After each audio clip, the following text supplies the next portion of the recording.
Now to the growing fears about what might happen at Europe's largest nuclear plant. The UN Secretary General is calling for a demilitarized zone at the facility, which is in Russian-occupied territory in Ukraine. Both sides blame each other for the shelling of the area. And this morning, Russia said that its forces are there to prevent what it called a Chernobyl scenario, a reference to Europe's worst nuclear accident. Charlie D'Agata is in Ukraine tracking the growing crisis. Charlie, good morning. Good morning to you, Anne-Marie. We're at the Hostomel airfield just north of Kyiv. It's a scene of a key battle, a key victory for Ukrainian forces.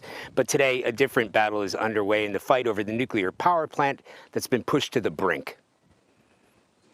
Both sides issue ominous warnings of an attack today. Ukrainian officials say Russia plans to stage a false flag incident at Europe's largest nuclear power plant and blame Ukraine, just hours after Russia accused Ukraine of trying to stage an accident there.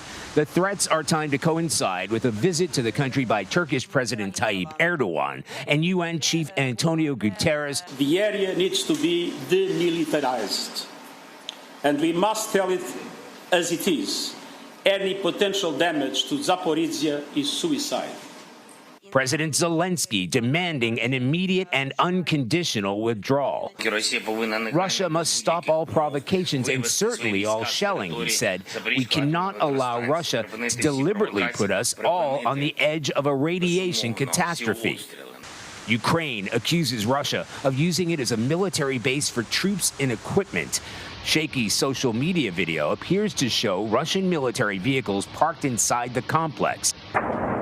Russian forces captured the plant in the early days of the war, but in the past 2 weeks, it's come under sustained shelling as fighting intensifies in the southeast. While there has been no let-up in Russia's relentless missile strikes on eastern cities like Kharkiv, where officials say at least 19 have died and dozens more have been wounded in 2 days of heavy bombardment. The Russian government has already rejected a UN proposal to demilitarize the plant, calling it unacceptable, saying withdrawal would only make the plant even more vulnerable. Anne-Marie and Vlad?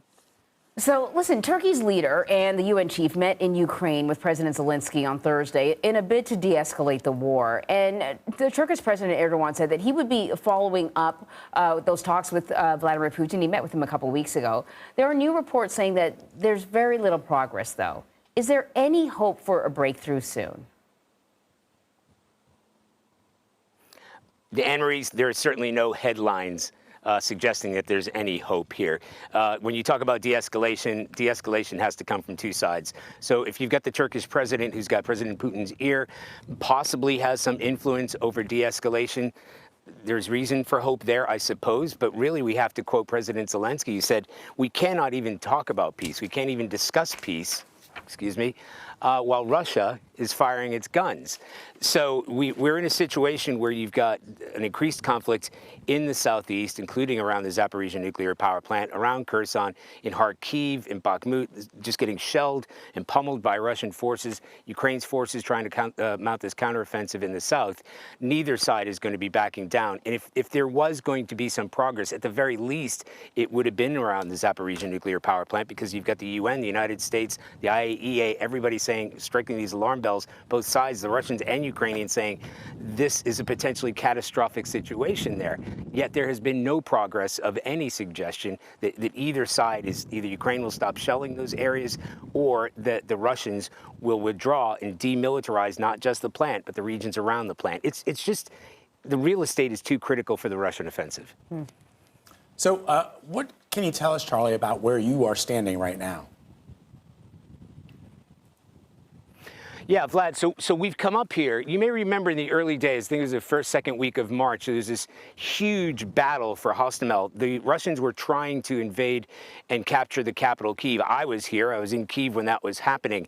And the number of forces here, Ukrainian forces, were outnumbered. So Russian paratroopers came in, on Russian attack helicopters like that, and they were able to hold them off for enough time for reinforcements to come in. And the reason this is critical, and the reason we're here as we mark 6 months into this conflict next week, is because for many this proved to be a turning point, especially for the Battle of Kyiv. In the early days, they were saying, well, the capital might fall in a few days. Had the Russians been able to secure this huge airstrip, it would have enabled them to put in troops, put in equipment, and we're only about just over an hour's drive from the capital itself. They weren't allowed to do that. They had to come over by land, and people here, certainly military people and commanders that we've spoken to, say this is a key turning point to the conflict. All right, Charlie Daggett in Ukraine, where he's been reporting over the last 6 months since the start of this conflict. Charlie, we thank you as always, my friend. Stay safe.